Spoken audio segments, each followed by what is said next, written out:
नमस्कार दोस्तों, Duggu coaching centre के इस ऑनलाइन यूट्यूब चैनल पे आप सभी का स्वागत है।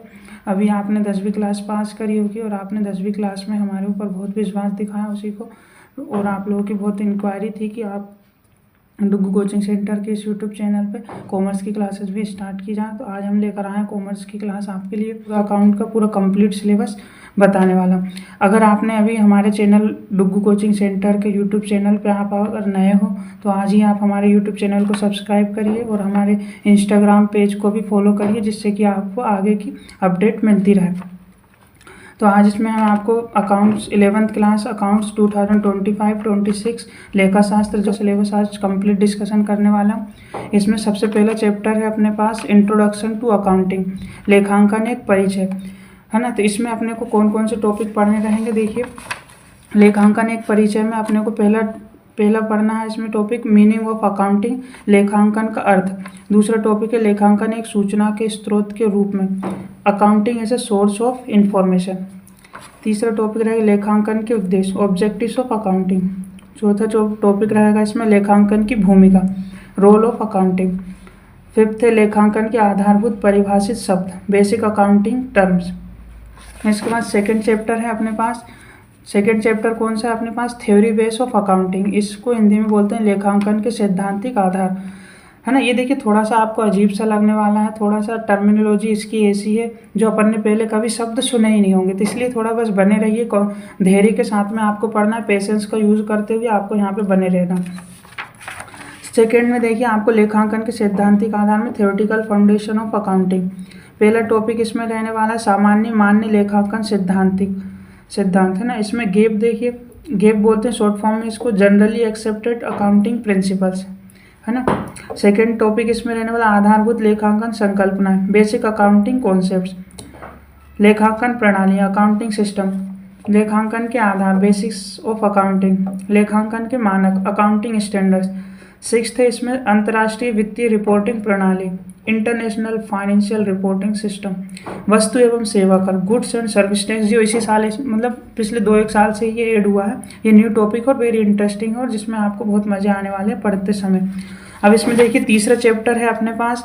तीसरे चैप्टर का नाम है इसमें रिकॉर्डिंग ऑफ ट्रांजेक्शन फर्स्ट, लेन देनों का अभिलेखन फर्स्ट, है ना, पहला। अब इसमें देखिए आपको कौन कौन से टॉपिक्स पढ़ने रहेंगे, लेन देनों का अभिलेखन फर्स्ट में, रिकॉर्डिंग ऑफ ट्रांजेक्शन फर्स्ट। इसमें आपको पढ़ना व्यावसायिक सौदे, स्रोत प्रलेखन, business dealings and sources of documents. इसके बारे में आपको पढ़ना रहेगा, जो हम बहुत अच्छे तरीके से पढ़ रहे होंगे और आपको एक एक चीज़ें क्लियर हो रही होंगी। इसके बाद लेखांकन समीकरण पढ़ना है आपको, अकाउंटिंग इक्वेशंस, नाम व जमा प्रयोग, uses of debit and credit, very important topic रहेगा ये आपके लिए। प्रारंभिक प्रविष्टियों की पुस्तक है, बुक्स ऑफ इनिशियल एंट्री, खाता बही, लेजर, रोजनामचे से खतौनी, पोस्टिंग फ्रॉम जर्नल एंट्री। ये आपके पहले लेन देनों का अभिलेखन, recording of financial transaction first में इतने टॉपिक आपको पढ़ने रहेंगे, क्योंकि बहुत जरूरी और बहुत ही शानदार टॉपिक है, बहुत ही मजे आते हैं इनमें पढ़ने में, तो ये अपने को पढ़ना रहेगा अकाउंट में। अब इसके बाद आपके पास रहेगा रिकॉर्डिंग ट्रांजेक्शन सेकंड, जो आपके लिए फोर्थ चैप्टर रहने वाला, रिकॉर्डिंग ट्रांजेक्शन सेकंड, लेन देनों का अभिलेखन सेकंड। अब इसमें कौन कौन से टॉपिक हैं अपने पास वो देखिए। लेन देनों का अभिलेखन में है रिकॉर्डिंग ऑफ ट्रांजेक्शन सेकंड, पहला टॉपिक है इसमें रोकड़ बही केस बुक, है ना, केस बुक है ये। क्रय रोज नामचा पुस्तक, परचेस जर्नल बुक, ये आपके पास दूसरा टॉपिक रहेगा इसमें। अब देखिए इसमें तीसरा टॉपिक कौन सा रहने वाला है अपने पास, तीसरा टॉपिक है इसमें क्रय वापसी रोजनामचा पुस्तक, purchase return book. Fourth topic है विक्रय रोजनामचा पुस्तक, सेल्स रिटर्न बुक, विक्रय वापसी रोजनामचा पुस्तक, सेल्स रिटर्न बुक, मुख्य रोजनामचा, खातों का संतुलन, बैलेंस ऑफ अकाउंट्स, बैंक समाधान विवरण। फिफ्थ टॉपिक है अपने पास, फिफ्थ चैप्टर है बैंक रिकंसिलिएशन स्टेटमेंट, बैंक समाधान विवरण की आवश्यकता, needs for bank reconciliation, bank समाधान विवरण का निर्माण, preparation of bank reconciliation of statement. इसके बाद अपने पास सिक्स्थ चैप्टर आता है। सिक्स्थ चैप्टर कौन सा रहने वाला है इसमें, trial balance and rectification of errors, तलपट एवं अशुद्धियों का शोधन, ये छठा चैप्टर है। इसके बाद इसमें देखिए कौन कौन से टॉपिक पढ़ने हैं अपने को। सिक्स्थ चैप्टर में तलपट एवं अशुद्धियों का शोधन में अपने को पढ़ना है trial balance and rectification of error. इसका पहला टॉपिक है तलपट का अर्थ, मीनिंग ऑफ ट्रायल बैलेंस। दूसरा है तलपट बनाने के उद्देश्य, ऑब्जेक्टिव्स ऑफ ट्रायल बैलेंस। तीसरा, तलपट को तैयार करना, प्रिपरेशन ऑफ ट्रायल बैलेंस, तलपट के मिलान का महत्व, importance of preparation of trial balance. अशुद्धियों को ज्ञात करना, डिटेक्टिंग इम्प्योरिटीज, अशुद्धियों का शोधन करना, रिएक्टिफिकेशन ऑफ एरर्स। है ना, ये अपने पास 6 चैप्टर रहने वाला है, जो कि बहुत वेरी इंपॉर्टेंट है और बहुत ही मजेदार, बहुत ही शानदार तरीके से अपन इसको पढ़ने वाले हैं। अब 7th चैप्टर के बारे में बात की जाए, 7th चैप्टर देखिए, डेप्रिसिएशन, प्रोविजंस एंड रिजर्व्स हैं। इनको हिंदी में बोलते हैं हास्य, प्रावधान और संचय। अब इनमें कौन से टॉपिक्स पढ़ने अपने को, इनके ऊपर बात करते हैं अपन। चलिए देखते हैं। पहला टॉपिक इसमें रहेगा हास्य, डिक्लाइन, हास्य एवं इससे मेल खाते शब्द, डिक्रीमेंट एंड मैचिंग वर्ड्स। हास्य के कारण, रीजंस फॉर डेप्रिसिएशन, हास्य की आवश्यकता, डेप्रिसिएशन रिक्वायरमेंट, हास्य की राशि को प्रभावित करने वाले तथ्य। देखिए जो हिंदी में यहाँ पे लिखा हुआ है, इसका मैंने इंग्लिश इस बार नीचे लिख दिया बेटा, क्योंकि इसमें आपको अच्छे से दिखाई दे रहा होगा और आपको वहाँ पे पढ़ने में भी दिक्कत नहीं आएगी।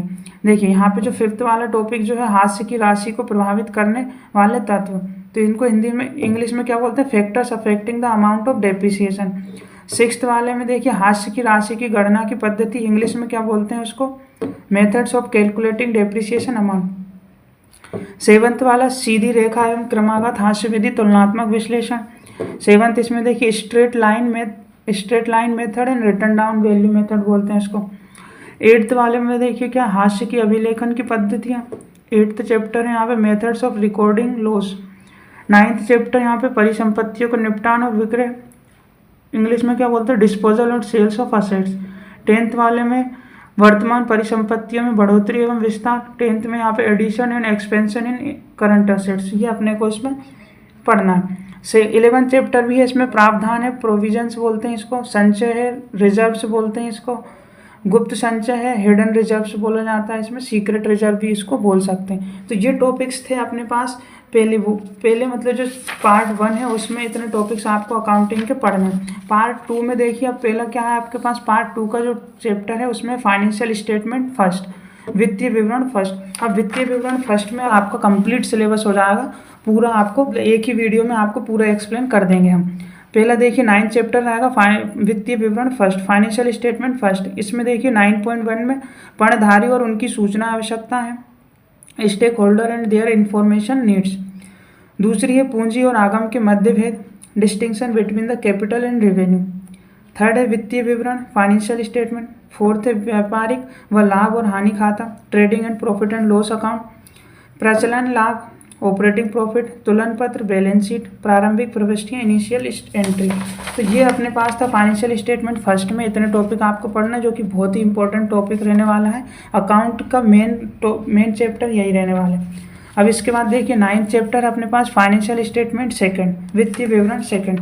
अब इनमें कौन कौन से टॉपिक अपने को पढ़ना है वो देखिए, जल्दी से इसको और अपन पढ़ लेते हैं और अपने वीडियो को यहीं पे समाप्त करने वाले हैं अपन। बस आप बने रहिए आखिरी तक। वित्तीय विवरण सेकंड, समायोजन की आवश्यकता, नीड्स ऑफ एडजस्टमेंट, अंतिम स्टॉक, क्लोजिंग स्टॉक, बकाया व्यय, आउटस्टैंडिंग एक्सपेंसेस, पूर्वदत्त व्यय, प्रीपेड एक्सपेंसेस, उपार्जित आय, एक्रूड इनकम, अग्रिम प्राप्त की आय, इनकम रिसीव्ड इन एडवांस, हास्य, डेप्रिसिएशन, डूबत ऋण, बेड डेब्ट्स, संदिग्ध ऋणों के लिए प्रावधान, प्रोविजंस फॉर डाउटफुल डेब्ट्स, देनदारों पर बट्टे का प्रावधान, provisions for discount on debtors, प्रबंधन कमीशन, मैनेजर्स कमीशन, पूंजी पर ब्याज, इंटरेस्ट ऑन कैपिटल। बस इतने ही टॉपिक अपने को 11th क्लास में पढ़ने हैं, जो कि आप कोई भी रेफरेंस बुक यूज़ कर रहे हो आपको NCERT के अकॉर्डिंग ही पढ़ाया जाएगा। सारी रेफरेंस बुकों में NCERT का ही सिलेबस दे रखा है। ठीक है दोस्तों, तो आपने अगर डुग्गू कोचिंग के YouTube चैनल को सब्सक्राइब नहीं करा है तो उसे सब्सक्राइब कर लीजिए। आपको कोर्स चाहिए हो तो डुग्गू कोचिंग सेंटर के ऐप को आप डाउनलोड कर सकते हो। उसमें सारे सब्जेक्ट्स के PCM, PCB 1st to 10th तक के सारे सब्जेक्ट्स अवेलेबल हैं, जिनमें ऑनलाइन आपको स्टडी कराई जाएगी। आप वो कोर्स भी परचेस कर सकते हैं। ऐसी वीडियोज़ की जानकारी के लिए आप डुग्गू कोचिंग से जुड़ रहिए। धन्यवाद।